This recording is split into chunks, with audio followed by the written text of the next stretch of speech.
I asked for 4 days. That's all. 4 days to bury the man who raised me. I didn't ask for a month-long sabbatical, didn't threaten to walk out or make a spectacle. I simply stood in the glass box they called her office and said the words with more calm than I felt. I need 4 days to bury my father.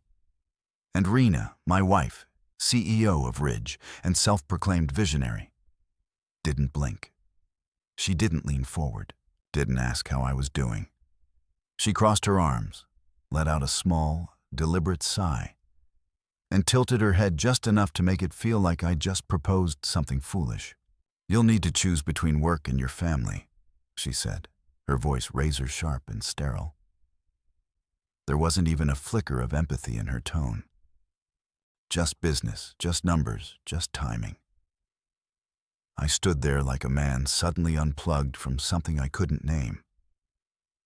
Her words floated in the air, lingering like the chill you feel when someone slams the door to a warm room behind them. I watched her lips stop moving, her arms remaining crossed like punctuation on a sentence she thought didn't need discussion. I waited for a second. Maybe she'd soften.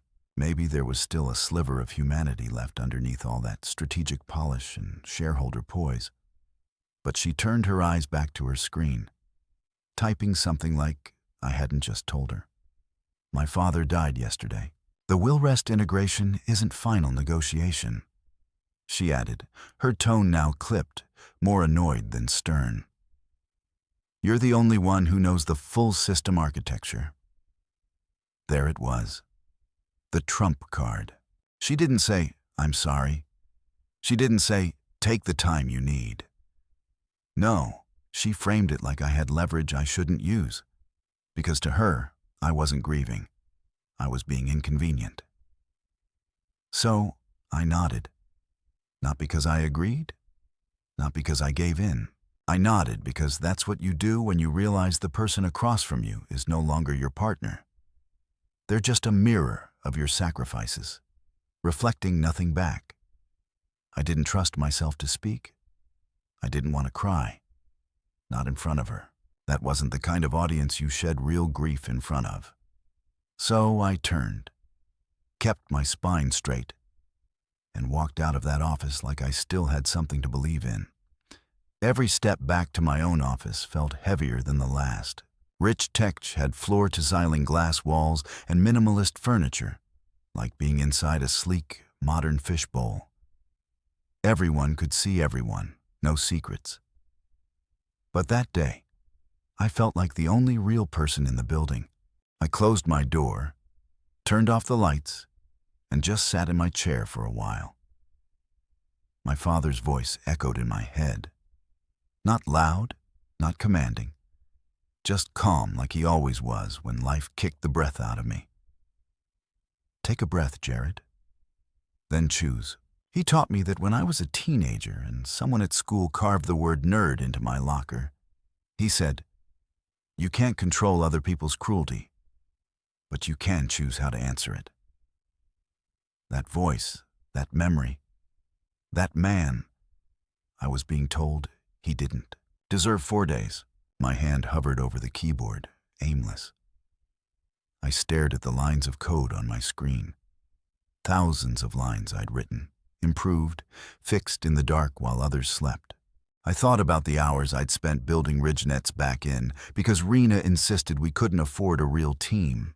I thought about the sleep I lost, the dinners I missed, the apologies I whispered to my father when I had to cancel a visit again and again because the company needs me. And now the company, my wife, couldn't spare me for 4 days. There was a numbness in my chest, like grief had hardened into something brittle and sharp. I pressed the heels of my palms against my eyes and waited for the tears to come. But they didn't. Instead, I felt the quiet rush of clarity, the kind you get when someone draws a line so clearly in the sand. You finally know which side to stand on. I stood up and looked around my office. Sterile, spotless, professional. The kind of place people looked at and assumed I had everything. Title: Lead Systems Architect. Salary: High six figures. Respect, minimal. Control, none. I opened my drawer and pulled out the photo I kept hidden beneath my documents. It was the two of us, Dad and me, at my college graduation. He was beaming, his hand on my shoulder, like he was anchoring me to something solid. I had no mother, no siblings, just him. He didn't raise me to be spineless. He didn't sacrifice everything for me to be silenced. I ran my fingers over the frame, then placed it upright on the desk for the first time in months.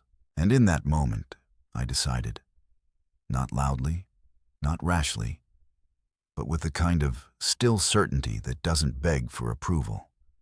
I turned my monitor off, logged out, and slipped the office keycard into my coat pocket. I walked out of the building without saying a word, past the junior engineers who still thought I had power, past the HR manager who always looked away when I entered the break room, past the receptionist who chirped, "Have a good one," without even looking up. Outside, the sky had started to dim. The air was cooler than it looked, and the hum of the city sounded different.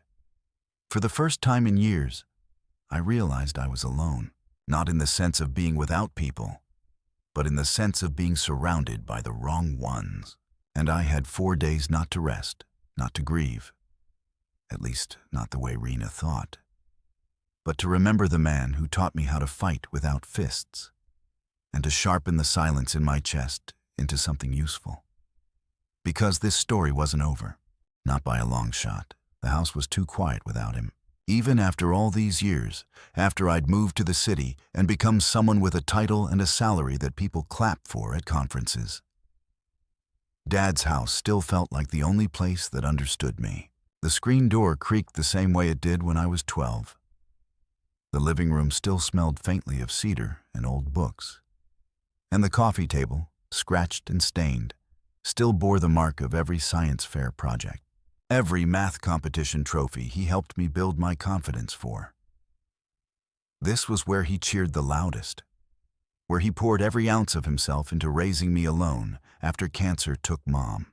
I didn't cry that night, not because I wasn't hurting, but because something colder than grief had started to settle inside me. Not rage, not yet. Just an unbearable weight of clarity. I sat down in Dad's old office chair, the one with the torn leather and the armrest that wobbled when you leaned too far. My fingers hovered over the keyboard as my laptop booted up. The blue glow of the login screen reflected off the dusty glass of the bookshelf beside me.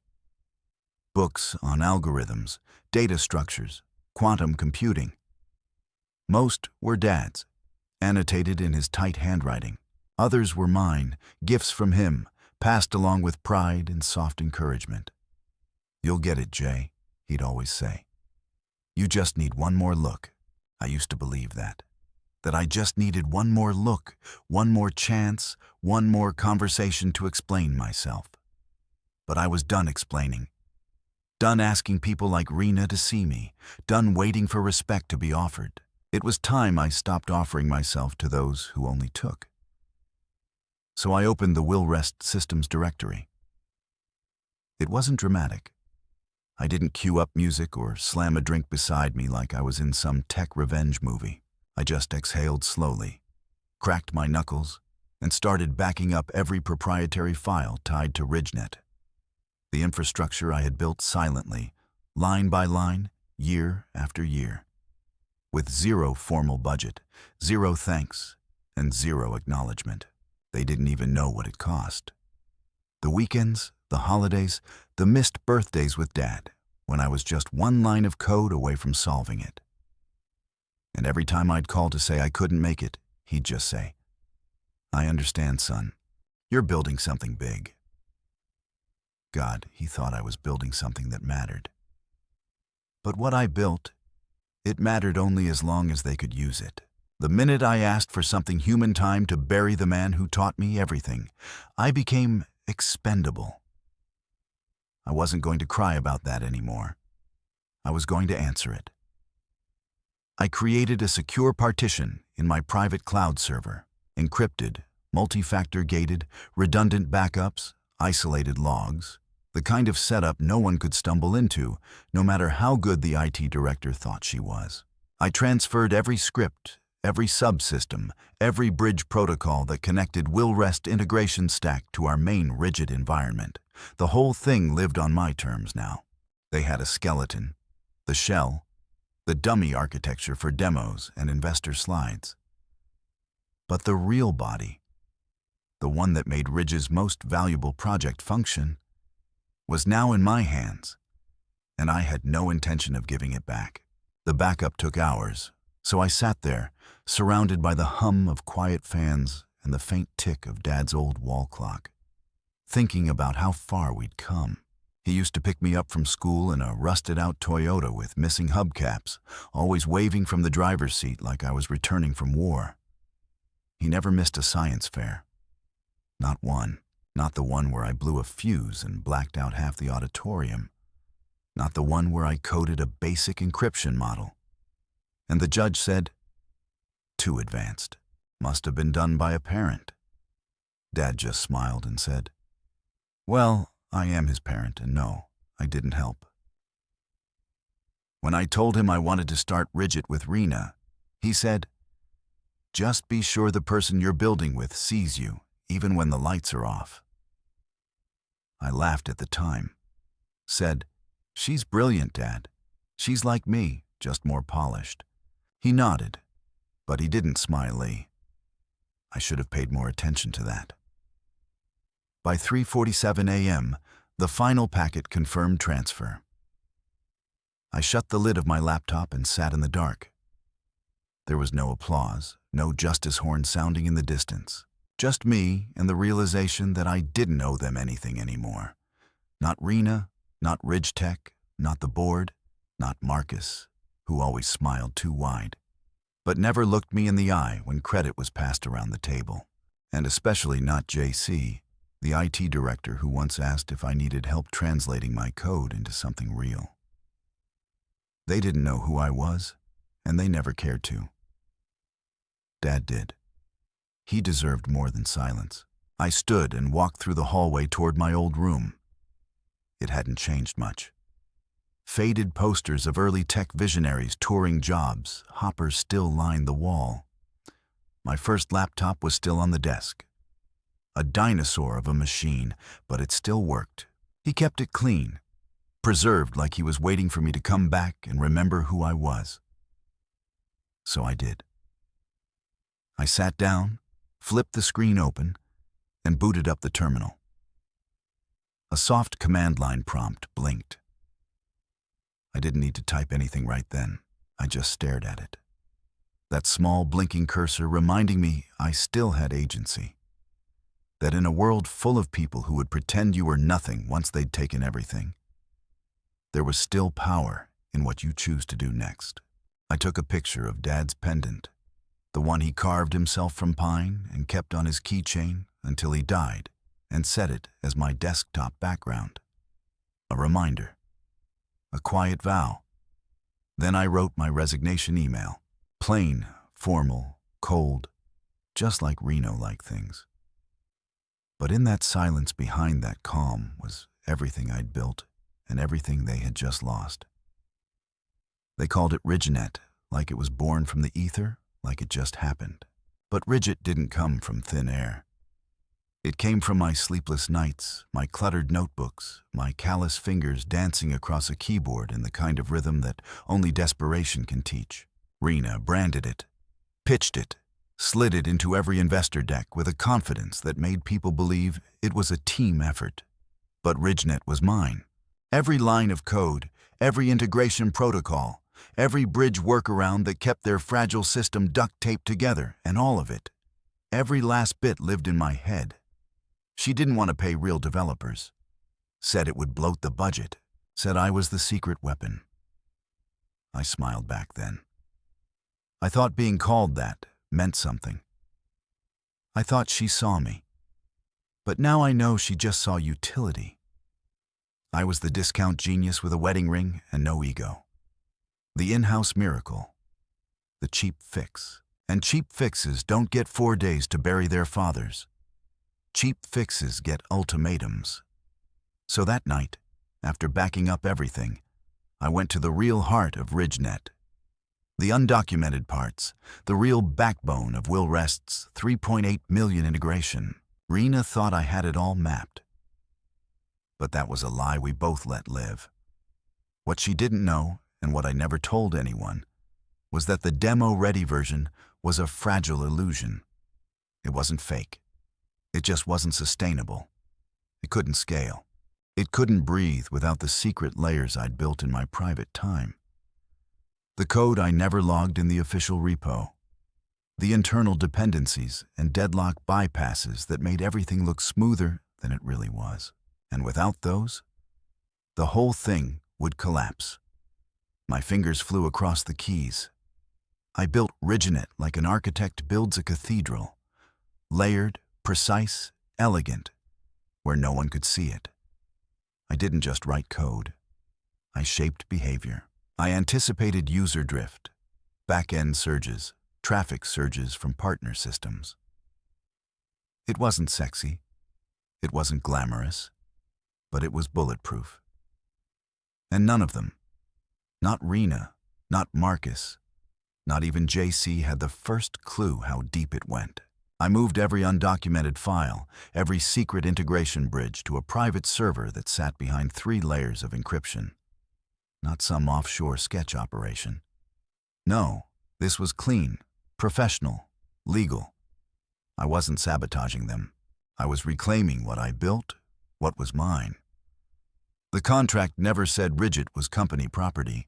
In fact, it was always classified as a transitional infrastructure tool pending formal acquisition, which in Rena's brilliance, she'd never bothered to lock down. She thought marriage was the contract. That being my wife gave her the keys to my mind. But I'd never signed that part over. It was surreal pulling it all out, like removing the skeleton from a standing man and watching him keep smiling, unaware he's already dead. The shell was still there, the demo version, the nice UI overlays and dummy data. They could still walk through it, show investors some clickable prototypes. But once they tried to plug in Will Rest's actual load and live data, it would snap quietly, fatally. By 3 a.m., I was done. Everything that mattered was in my cloud repository, segmented by modules tagged for future deployment. I even left behind a few benign breadcrumbs, outdated documents, placeholder APIs to make it look like the system was still intact. It wasn't cruelty. It was art. A silent, elegant retreat. The kind that only someone truly tired of being invisible knows how to execute. I sat back in Dad's chair. The wood creaked beneath me. My eyes burned from the glow of the screen. But I wasn't exhausted. I was clear, focused. For the first time in months, I didn't feel like a man fading behind a desk. I felt like a man reclaiming his name. And then, with a calm I couldn't fake, I drafted my resignation. No flourishes, no emotions, just fact. Effective immediately, I am resigning from my role as lead systems architect at Ridge Tech LLC. I wish the company well in all future endeavors. I didn't CC anyone. I didn't attach documentation. I didn't explain. I had sinned. The quiet afterward was perfect. No pings, no follow-ups, just a soft message sent notification and the digital sound of a door closing. For a moment, I didn't move. I just sat there and let the silence hold me. It wasn't grief. It wasn't relief. It was something deeper, a shift, like I'd finally stepped out of a skin that no longer fit. I remembered every dinner where Rena scrolled through her phone while I told her about a breakthrough. Every boardroom meeting where Marcus pitched my architecture as a collaborative team design. Every time JC pretended I didn't exist unless something broke. And every single moment I stayed silent, thinking loyalty would eventually be returned. They didn't deserve RidgeNet. Not anymore. And they sure as hell didn't deserve me. I stood up, stretched, and cracked my neck. My stomach growled. I hadn't eaten since breakfast. But food could wait. Sleep could wait. The only thing I wanted in that moment was to drive. To be gone. To be somewhere that didn't smell like fluorescent lights and glass doors. I grabbed my jacket, my laptop, and the USB drive that held the final verification locks. I walked out the front door into the crisp night air and looked up at the stars. For the first time in a long time, I could see them clearly. No high-rise towers, no pollution, just sky. I got in the rental car and set the GPS to the one place that still felt like home. And as I pulled away from the house, Dad's house, now mine, I didn't look back at the laptop bag because the $3.8 million they thought they owned. It was sitting right beside me, and they hadn't even noticed it was gone yet. The first call came in at 5:12 a.m. I was halfway through the second hour of my drive. Eyes fixed on the stretch of two-lane highway, cutting through hills and farmland. I let it ring. I didn't even glance at the screen. The silence was too precious, too earned. Somewhere between the neon glare of Rijeka's office towers and the quiet countryside rising ahead of me, something in me had shifted. I'd stopped feeling like a man on the edge. I'd stepped off, and the fall. It felt like freedom. The second call came minutes later. Then the third. By the fourth, I pulled over just long enough to switch my phone to Do Not Disturb, then tossed it into the passenger seat without ceremony. I wasn't ready to listen to them scramble. Not yet. They didn't deserve my ears. Not after what they said. Not after what they did. But by the time I reached the outskirts of Mayfield, the town where my father raised me, the town where everything about me began, I couldn't resist. The car idled in front of an old bakery that used to give us free rolls on Sundays, the air tinged with the scent of rising dough and warm cinnamon. I picked up the phone and checked the log. 17 missed calls. 5 from Rena. Her name still came up as Rena home on my screen. The irony made me chuckle. That word had stopped applying a long time ago. 9 from Marcus, the ever-loyal second-in-command who acted like Retek was a kingdom and Reno was queen. He never quite knew where I fit. Sometimes he'd act like I was a founding genius. Most days, I was just an overpaid coder taking up floor space. 3 from JC, the IT director who once told me, "No offense, Jared, but you need to learn how to delegate." The same G who now couldn't find the system she thought she controlled. I scrolled through the voicemails, but didn't hit play. The transcripts told me everything. "Jared, we can't locate the will rest configuration protocols. They're just gone. There's no backup schema. Did you move something? Please call us. This isn't okay." Each message dripped with urgency, but not regret, not apology. Just panic, coded in entitlement. Like I owed them an explanation for walking away, like I was supposed to play savior one more time. I turned off the screen and looked out over the small town square of Mayfield. A few shops had changed. The hardware store was gone, but the old barber shop still had that red and white pole spinning slow as molasses. Dad used to sit me in that second chair and talk philosophy with the barber while I got my hair trimmed. "Be kind," he'd always say. But don't confuse kindness for weakness. Rena confused a lot of things. Love with control, loyalty with silence, vision with vanity. And now she'd have to live with the result. I drove past the school where Dad taught math for 35 years, past the library where he'd read aloud during summer programs, past the diner where we'd sit in the back booth and split peach pie every time I came home from college. The memories were layered into every corner of this town. Not flashy, not loud, just steady like him. I pulled up to his house, and parked under the maple tree out front. The leaves rustled like they remembered me. The screen door creaked the same way it did when I was a teenager sneaking in after curfew. Inside, everything was exactly as I left it 2 days earlier. Simple, clean, familiar. I carried my bag inside and went straight to the den, dropped into his recliner, and finally listened to the voicemails. "Jared, please call me. We can work something out," Rena said in the fifth message. Her voice didn't crack. Not yet. She was still in CEO mode, still trying to control the optics. "We're dead in the water without your documentation." Marcus hissed in his latest recording, "You're being irrational." And then from JC, "If you're holding the systems hostage, we'll escalate this legally. You signed employment contracts." I leaned back and laughed. A full, rich laugh that surprised even me. They thought I was bluffing. They thought I was impulsive, emotional. They had no idea how long I'd been preparing for this. Then the seventh voicemail played. It was Rena again. Softer this time. "I overreacted, please.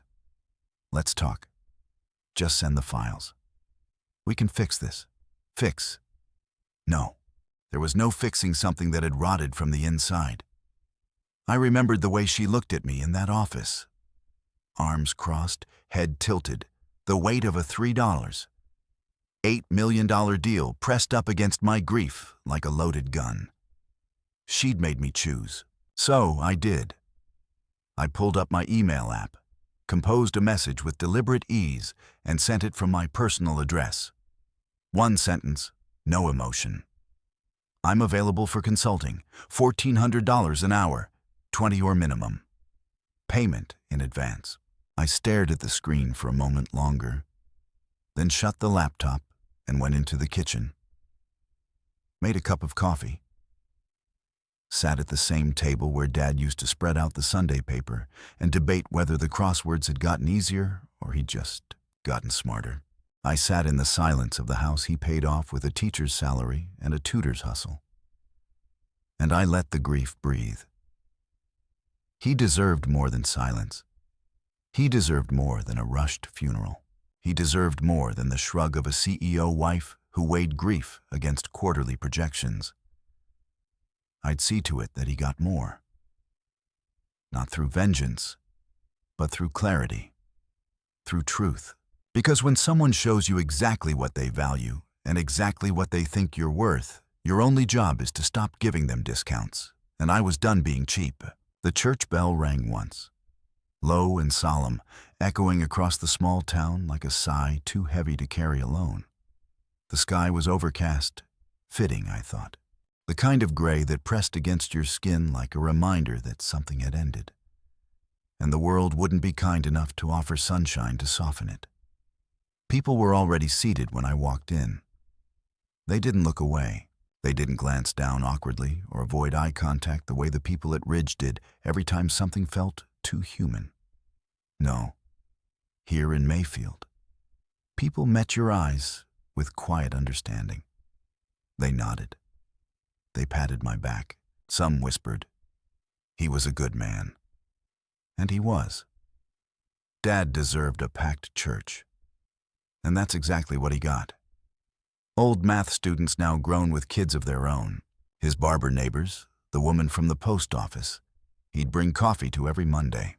The chess club crew, 4 of them with walkers and 1 with an oxygen tank, sitting in the second row, dressed in suits a little too big, hands folded in reverent defiance of age and time. None of them had to be here. But they came because he mattered.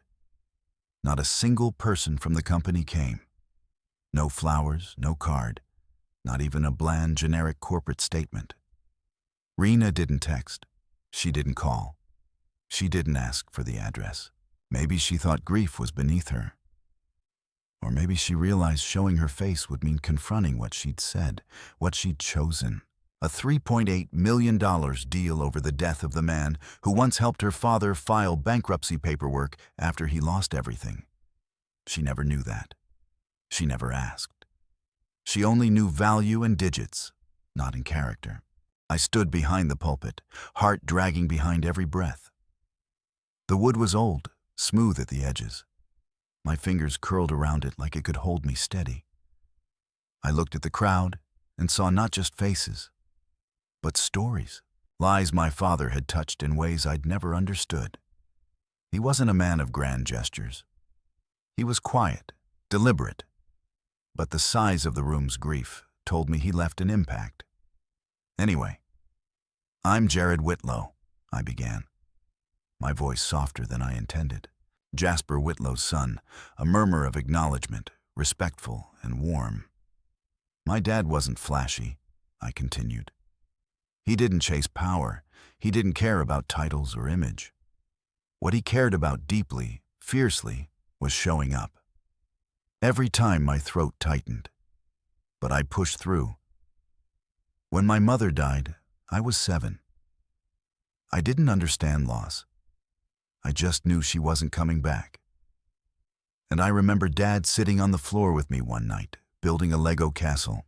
He said, "We build what we can, even when we lose a piece. The trick is learning to keep going anyway." I paused, took a breath.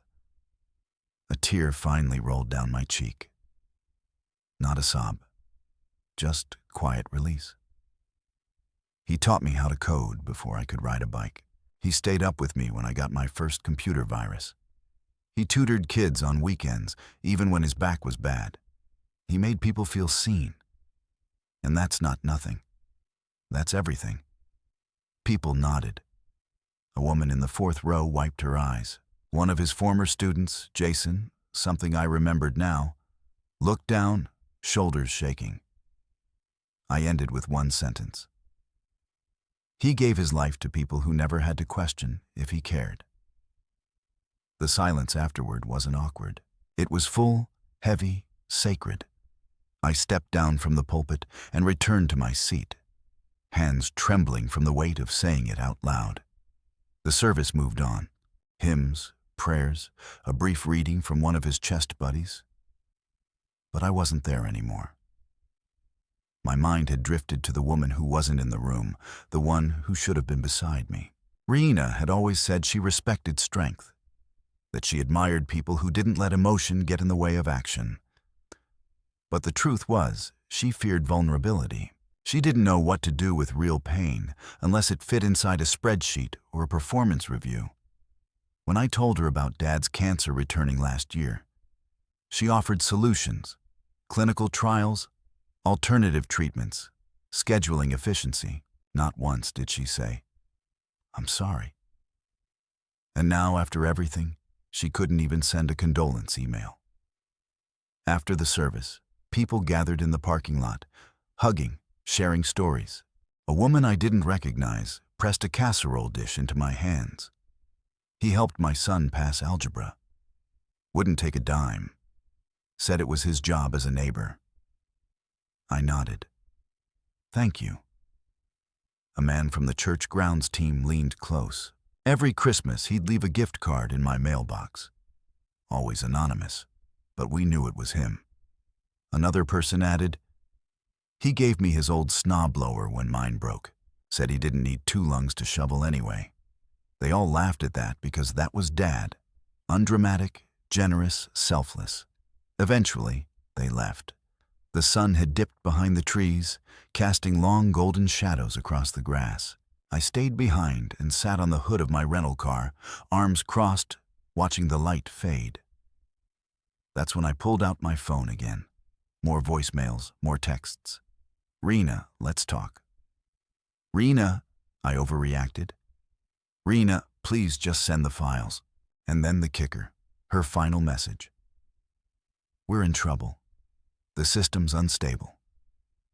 I need you." She didn't say sorry. She didn't ask how the funeral went.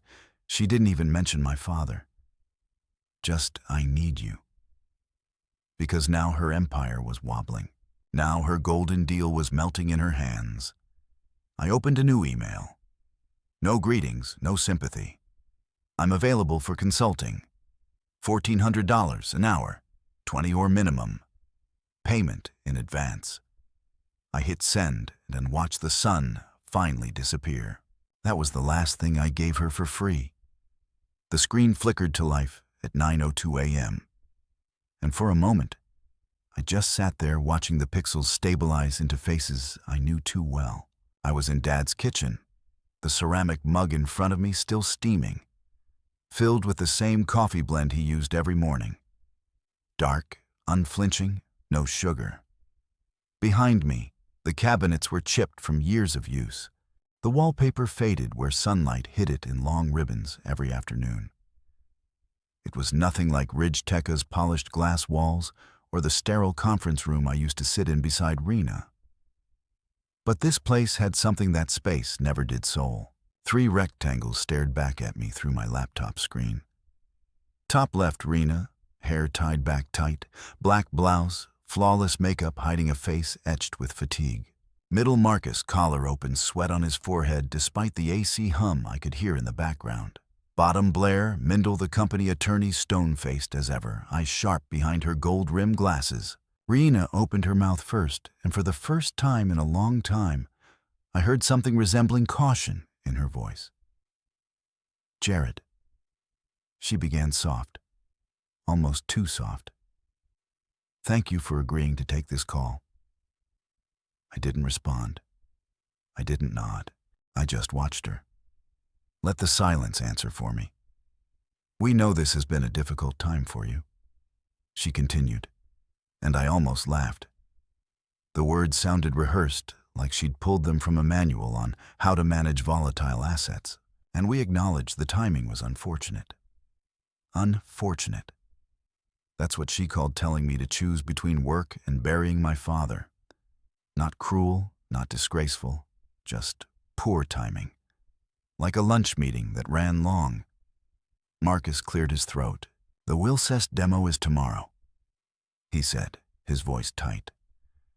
"We've tried accessing RidgeNet's core modules, but the configuration files are missing. The shell's intact, but the functionality? Well, it's non-existent," I offered, raising my eyebrows. His silence was confirmation. Jared Blair cut in, her tone clipped and cold. "We're prepared to take legal action if the material isn't restored immediately. Intellectual property developed during your employment belongs to Ridge. Under clause, no. I interrupted VoiceCom clause 9.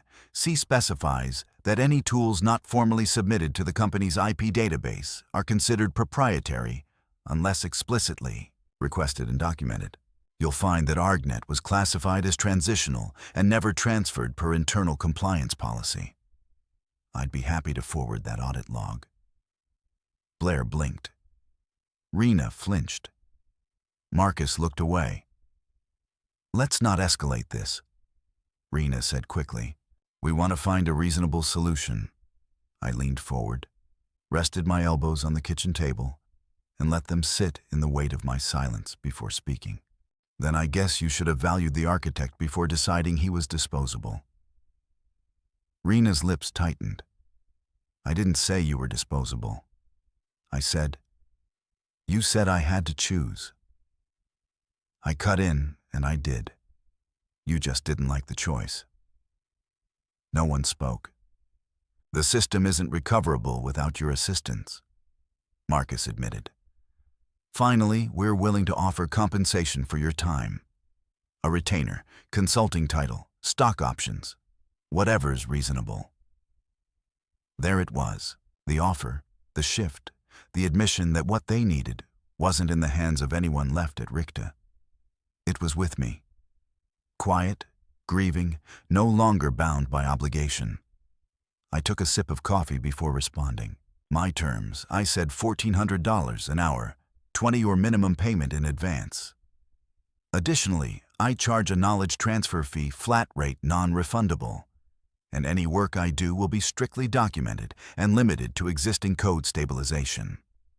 I won't build it again." Blair's jaw tensed. Rena looked like she wanted to argue, but it was Marcus who spoke next. "Done." He said, "Send the agreement. We'll wire the funds today." That told me everything I needed to know. They weren't negotiating from strength anymore. They were drowning, and I was the only person holding a rope. "Oh," I added as I opened my calendar app. "And I'm not available today." Rena's eyes widened. The demo's tomorrow. I'm aware, I said without blinking. I can begin Thursday. You can use the time to prepare your legal paperwork and confirm your payment. Until then, we're done here. I clicked end call. Just like that, I leaned back in Dad's chair, the cushions squeaking under me, and stared at the ceiling. I wasn't angry. I wasn't even satisfied. I just felt clean, like I had stripped away a layer of something I didn't need anymore. It wasn't about revenge. It was about correction, realignment. For years, I'd been their safety net, their silent weapon, the one they left out of the media kits and funding presentations while they smiled for investors and collected the applause. But now I was the only one who could keep them afloat. And they knew it. I stood and walked to the window. Outside, the neighbor's dog barked at a squirrel. A boy rode pasted on a bike with no hands, mouth open in a wild laugh. The world kept moving. Mayfield hadn't changed, not in the ways that mattered. And in the stillness of that morning, I made peace with something else too. I wasn't going back. I would honor the contract. I would do the work. But Ridge Rena, that life, it was already behind me. And for the first time, the future didn't look like a prison. It looked like a blank canvas. And I held the brush. Monday morning arrived, dressed in silence. Not the silence of grief this time, but of distance, of choice. I was in Dad's recliner, the one with the loose spring on the left side and the upholstery that smelled faintly of lemon polish and old library books. My feet were propped up, a mug of coffee in one hand, my phone face down on the end table, buzzing every few minutes like a trapped fly. I didn't reach for it. I didn't need to. I already knew what those messages would say. The Wilrest demo was today, and without me, they were walking into a battlefield with no map and no bullets. Ridgenet was operational in appearance, but hollow underneath, like a perfect cake made of air. No structure, no weight, no foundation. The moment Wilrest tried to run a live test, the seams would split. I'd built Ridgenet's real functionality on layers that no one ever asked about. They never knew because they never cared to. So when I left, I didn't sabotage them. I simply took back what was mine and watched the illusion collapse on its own. At 9:12 a.m., the first major spike of calls started. 8 missed in 5 minutes. 2 from Rena, 1 from Marcus. The rest from numbers I didn't recognize. Probably Wilcrest engineers or panicking members of the Ridge Tech Ops team trying to find the magician behind the curtain. I muted them all, took another sip of coffee. The world outside the window was still. Mayfield didn't care about a $3.8 million tech deal imploding. Birds chirped. A delivery truck rolled by. Life went on. By 9:30, the system logs I'd passively monitored on my private server showed error rates spiking. The shell Ridge Tech kept trying to run was fraying under Redheim strain. Memory overflow warnings. Dead calls to non-existent service bridges. UI panels stalling with data that had nowhere to go. Their engineers had no access to the containers I'd removed. No idea what the undocumented functions were even supposed to do. Because while they'd been focused on pitching the tech, I'd been the one keeping it alive. I flipped on the TV, not to watch the news, but for the background noise. I wasn't gloating. That wasn't the feeling. It was something quieter, like watching someone trip after they insisted they knew the path. I'd warned them for years, asked for support, budget, a real team. Hell, I asked for credit. But they thought I'd never leave. Thought I was too loyal, too dependent. They mistook quiet for compliance. They thought silence meant safety. The next wave of emails hit just after 10 a.m. The subject lines were a symphony of desperation. Urgent Wilcrest access needed. Please respond immediately. System down. Critical help. We need you on the call now. I opened none of them. I didn't need to. Their urgency wasn't my emergency anymore. According to the terms we agreed on, consulting work required 24-hour scheduling notice, prepaid hours, and a knowledge transfer structure. They'd agreed in writing, and I was holding them to every word. Rena called again at 10:32. This time, I answered. Not because I wanted to hear her voice, but because I knew the moment had come. "Jared," she said quickly, her tone a mix of command and collapse. "They're in the demo. It's not working. We've had 3 lockouts and 2 client-side exceptions. We need you on the call now." "I'm not scheduled today," I said calmly. "You don't understand," she snapped. "Wilrest is going to walk if we don't stabilize the back end." "I do understand," I replied perfectly. "That's why I asked for payment in advance and formal scheduling." She went quiet for a second. I could hear movement in the background, muffled voices, the rising tone of someone cursing. "We'll double the rate for today. Just please, Jared. This will bury us." "No," I said, and the word felt clean in my mouth. "It won't bury you. It'll just reveal what you built this house on. A hollow frame and the belief that I'd never leave." The silence on her end stretched out. And then, like a last-ditch effort, she asked, "Do you even care what happens to the company? You helped build this." "No," I said again. "I helped build the foundation. You ignored it. What's happening now? That's your reflection, not mine." I hung up before she could reply. The next few hours were quiet, almost eerie. My phone stopped buzzing. The email flood slowed. Either they gave up trying to reach me or they'd moved on to damage control. Either way, I didn't care. I stretched out in the recliner, read an old paperback Dad kept by the fireplace, and finished my coffee without a single interruption. By late afternoon, I checked the business wire. Wilcrest had officially postponed their integration decision indefinitely. A spokesperson cited unexpected back-end instability. That was PR speak, for it crashed, and no one knew why. Investors were already pulling back. Rich Tech's board issued a vague statement about internal restructuring and process reevaluation. It had taken less than a day for them to begin unraveling, all because they bet on a system they never understood in a man they assumed would always bend. I didn't smile, didn't celebrate. I just closed my laptop and stood up. The sun was starting to set through the living room window, painting the hardwood floor with gold. I stood in that light and thought about Dad, about the kind of man he raised, about how much it would have hurt him to see the way Rena treated my grief and how proud he would have been to see me walk away anyway. They thought they could replace me. They thought they could fake the foundation. But I was the foundation. And now they were standing in the ruins of everything they took for granted. Tuesday morning, I woke up to the kind of stillness that lets you know the storm has shifted, but not passed. It wasn't the anxious kind, though. Not like the hum of Ridgetech's hallways where people pretended not to panic while emails burned holes in their inboxes. This silence came with peace, with finality, with knowing. I brewed my coffee slowly, let the aroma fill the corners of Dad's kitchen, and took my first sip with the window open. The leaves rustled outside, birds chirped softly, and for a moment, it felt like I had all the time in the world. Because I did.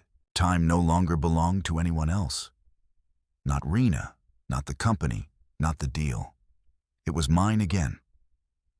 At 9:18 a.m., my phone buzzed. I flipped it over expecting another missed call or an angry follow-up from legal. But this one was different. A scheduled conference call. Subject line proposal executive restructure sent from Blair's office requested by the board. That word sat there like a dare. Restructure. I clicked accept more out of curiosity than anything else. What else could they possibly want now? The call began with polished faces and stiff posture. This time the full board was present.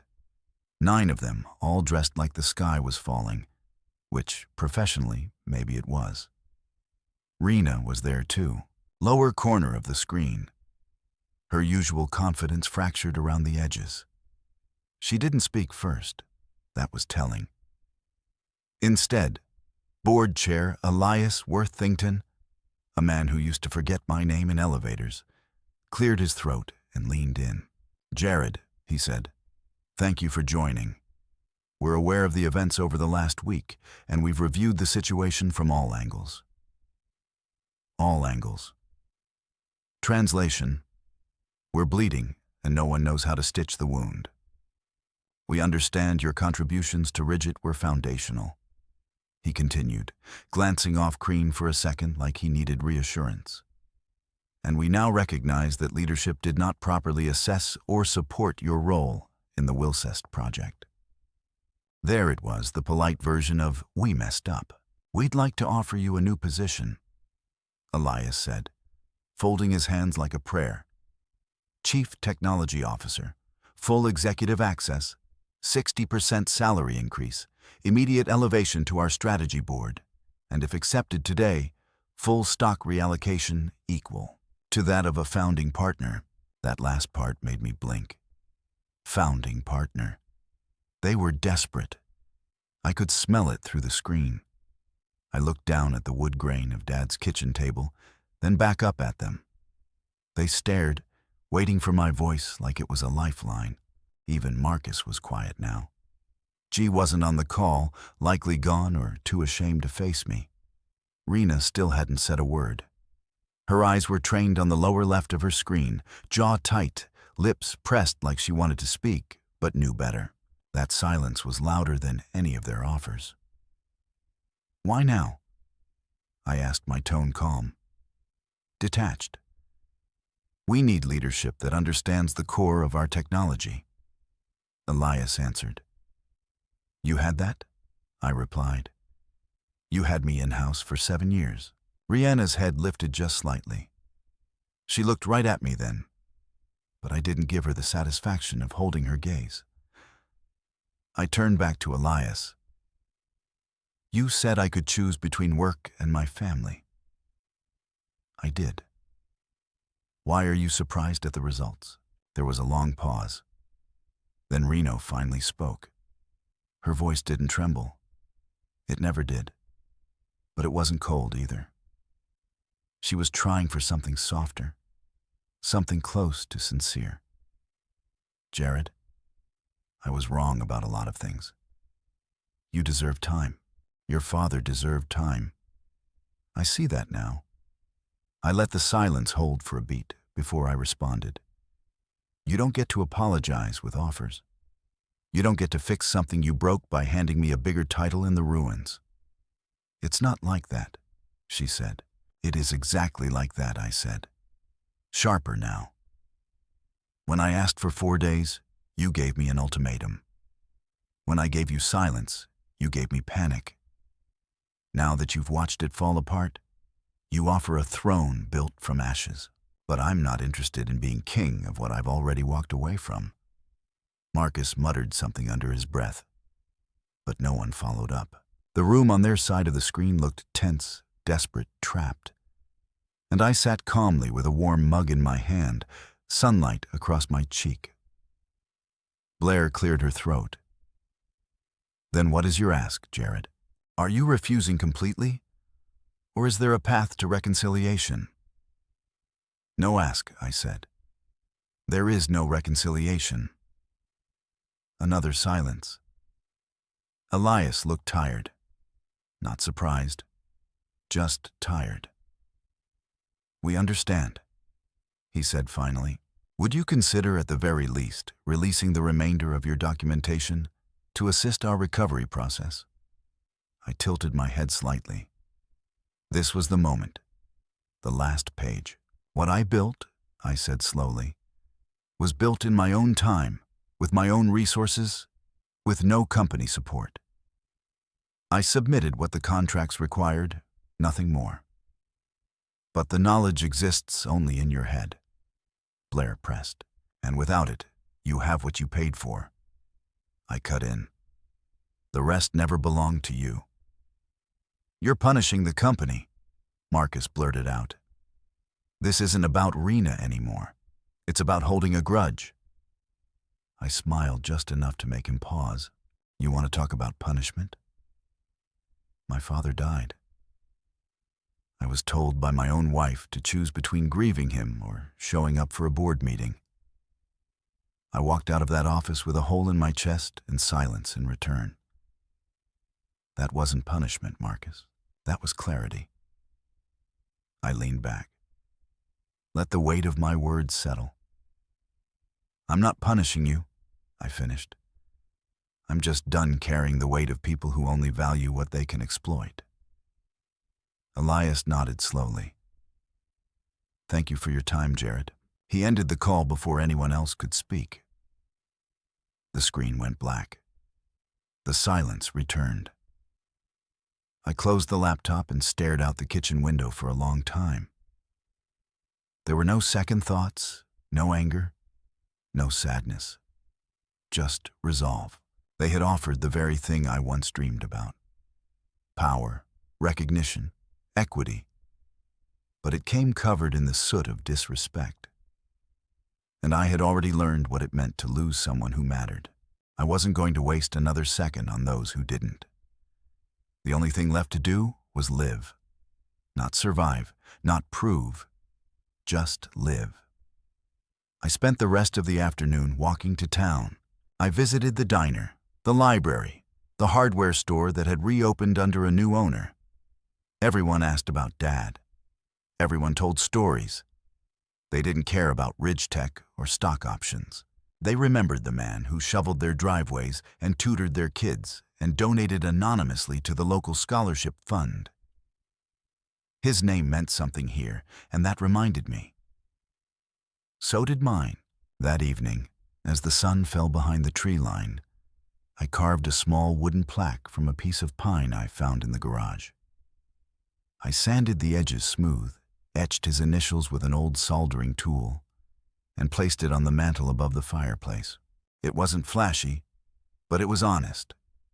Just like him and just like me. 2 weeks passed like smoke. Visible, drifting, but hard to hold. I didn't return to Ridge Tech. I didn't need to. The story had already written itself. What I'd set in motion wasn't revenge. It was the full consequence of being unheard for too long. It was what happens when you ignore the scaffolding of your success and then try to scale higher. I hadn't yelled. I hadn't leaked anything. I hadn't burned a single bridge. All I did was step back and let gravity do the rest. It was a Tuesday afternoon when I got the call from Cameron. His name lit up my phone with a familiarity that made me hesitate for a second before answering. Cameron worked in finance, one of the few genuinely decent guys at Ridge Tech. He had a good head on his shoulders, stayed out of boardroom politics, and treated everyone with a level of basic dignity that felt increasingly rare. If anyone could speak the truth without spinning it into strategy, it was him. "Jared," he said the moment I answered. "Hey, I know you're probably sick of hearing from anyone on this side. But I just wanted to reach out, off the record." His voice sounded rough, not rehearsed, not filtered through legal. "I figured something was up," I said. "What's going on?" He sighed. Wilcrest pulled out. Officially, they cited instability. But the subtext is clear. They don't trust Ridgett's architecture anymore. The demo disaster was one thing. But when we couldn't provide real documentation or answers in the post-mortem, that sealed it. I leaned back in Dad's recliner, the fabric creaking beneath me like it was listening to. So they walked. They did more than walk, Cameron said. They sent a letter to our remaining enterprise partners. Quiet, but effective. By Friday, 3 other clients had paused their contracts. That stopped me for a moment. 3. Yeah, he said. Halbert Solutions, Lencio, and Orvid Systems. That's a huge chunk of our upcoming pipeline. Between Wilcrest and those three, we've lost over $7.4 million in projected revenue for Q3. I exhaled slowly, not triumphantly, just processing. The numbers didn't surprise me. Riginet wasn't just the system, it was the illusion of stability. Without the spine I'd built, all they had was surface. Cameron continued. The board held an emergency session Friday. Rena is out. My brows lifted. Out, as in removed as CEO, he said. Unanimous vote. They tried to get ahead of it, but the investors didn't give them room. She still holds stock, but her authority's gone. And Marcus resigned yesterday morning. He said rumor is he was given the option. Resign quietly or face internal review. He took the first exit. I wasn't surprised. Marcus was always the type to jump ship when it stopped sailing smoothly. He rode the momentum of other people's work, but the second the engine sputtered, he was already scouting the next opportunity. JC, I asked. Fired, Cameron said flatly. They needed someone to blame on the tech side. But honestly, she didn't even know how far behind she was. You were the only one keeping things afloat. Once you left, it exposed all the blind spots. I nodded, feeling more tired than vindicated. So what now? They've brought in outside consultants, he said, trying to reverse engineer Riginet. But from what I've heard, they're nowhere close. Too many gaps, too many dependencies they don't understand. It's like trying to recreate a painting with only the shadows left on the wall. I pictured it, the office full of people who once dismissed me as the quiet one, now frantically tearing apart code they never tried to learn. The same conference rooms that once left me out of credit conversations, now echoing with confused meetings and desperate brainstorming. I should have felt smug, but I didn't. I just felt finished, like I'd already left a place in my soul long before I walked out physically. You made your point? Cameron said after a pause. Even if most people don't say it out loud, they know you were the engine. They tried to ride on your silence. Now they're just choking on it. I almost smiled at that. You planning on coming back? He asked carefully. No, I said, there's nothing left for me there. Not even bitterness. He was quiet for a moment, then said, well, for what it's worth, I'm sorry for how they treated you, for how we all got used to you just being there. I appreciate that, I said, and meant it. We hung up not long after, and I sat with the weight of it all. Not the fall of Ridge, but the rise of something else. My own understanding, my own refusal to be treated like a ghost in my own legacy. I didn't need an apology from the board. I didn't need press. I didn't need them to say I was right. Their collapse said it for me. I spent the rest of the afternoon going through Dad's workshop. His tools were still hung neatly on pegboards, labeled in his meticulous handwriting. It wasn't just a garage. It was a museum of doing things the right way. Simple, precise, purposeful. I found old radio parts, his soldering kit, even the wooden prototypes of chess pieces he once carved during winter. He always said the Bishop was his favorite because it moved diagonally, unexpected, strategic, quiet. That night, I sat at the workbench and sanded down a block of pine. I didn't know what I was making yet. I just wanted to create something, not for profit, not for performance, just to feel what under my hands again. To be present in a process with no metrics. The next morning, I received an email from a tech journalist I used to know casually. The subject line read, "Would you like to comment on Rich Tech's collapse?" I stared at it for a long moment, then deleted it without opening.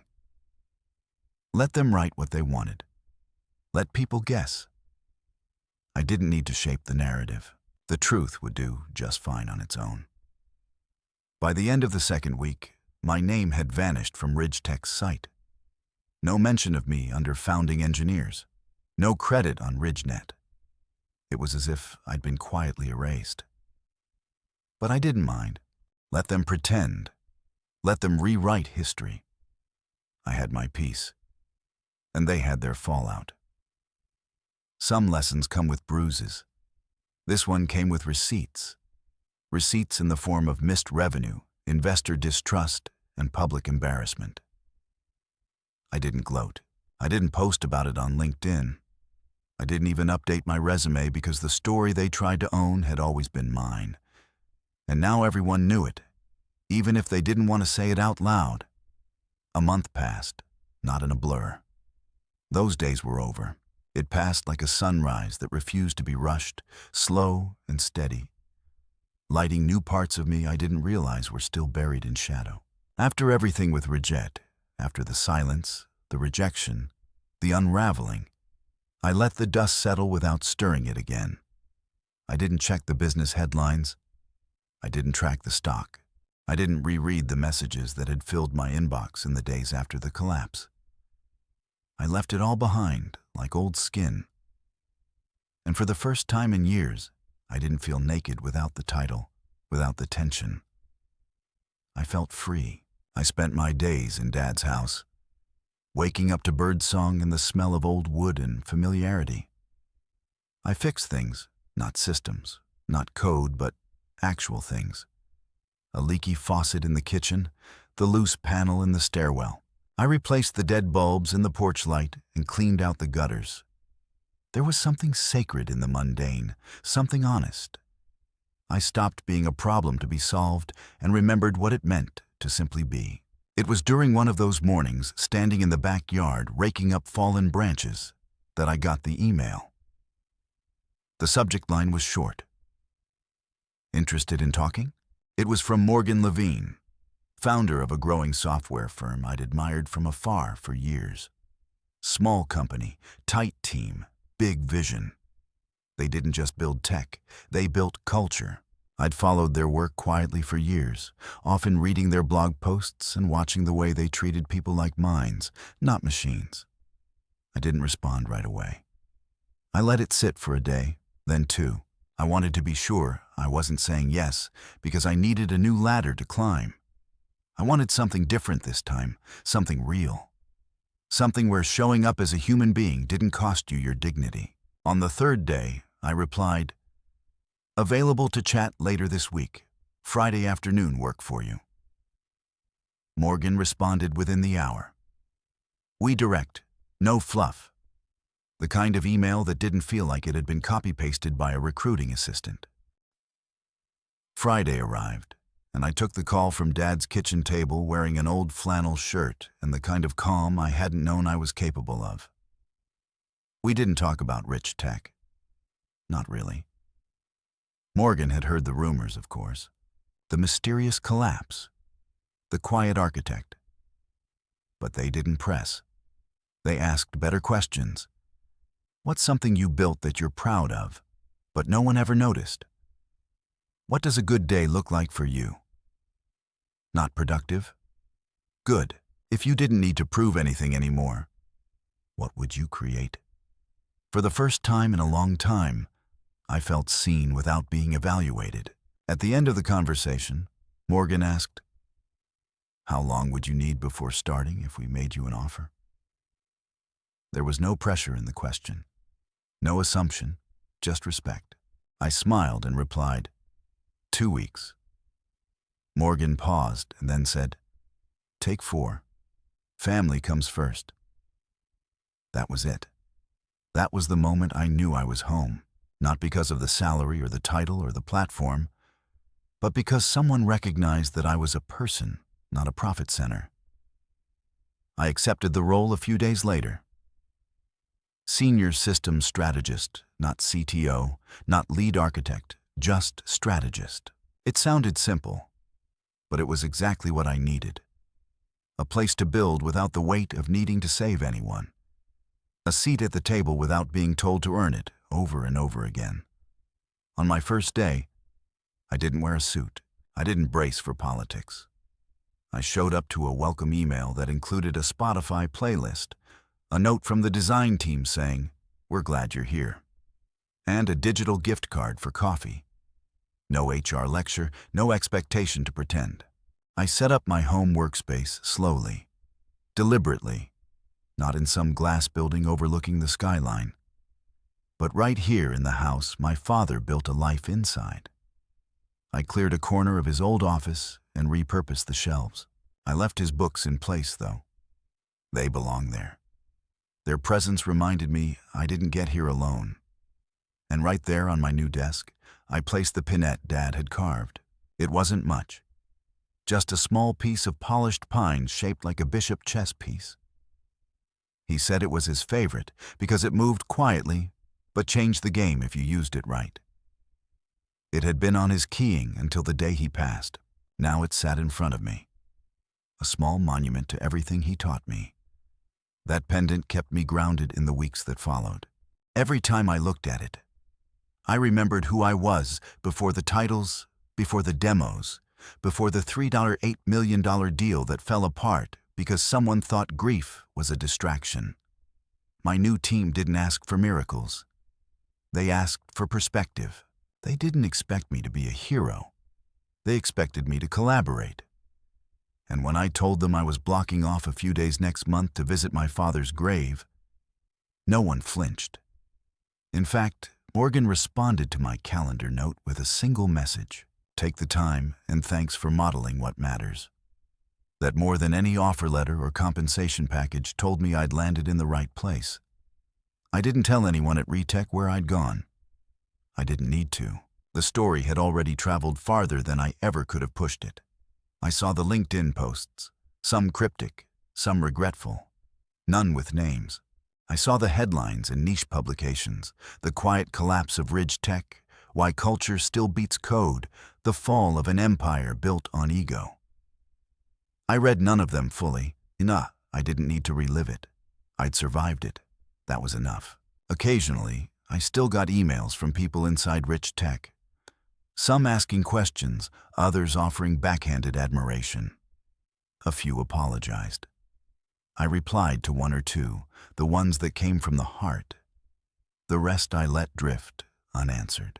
My peace was too precious to spend explaining the cost of betrayal to people who had already learned it the hard way. Instead, I poured myself into building again. This time differently, this time with joy. I worked with engineers who asked thoughtful questions and weren't afraid to say, "I don't know." I met with product leads who actually listened instead of waiting for their turn to talk. I joined code reviews that were more like conversations than critiques. And each time I deployed a new solution, or solved an integration issue, or helped a junior dev make a breakthrough, I felt something I hadn't felt in years. Pride, not the puff chest kind. The quiet kind. The kind that lives in doing something well and being appreciated for it. One night, as rain tapped against the window and my screen glowed with finished work, I reached for the pendant, rolled it between my fingers, and I thought about the man who sat through my tantrums, taught me patience, and told me the world wouldn't always clap when I did the right thing. But I'd know. And I did.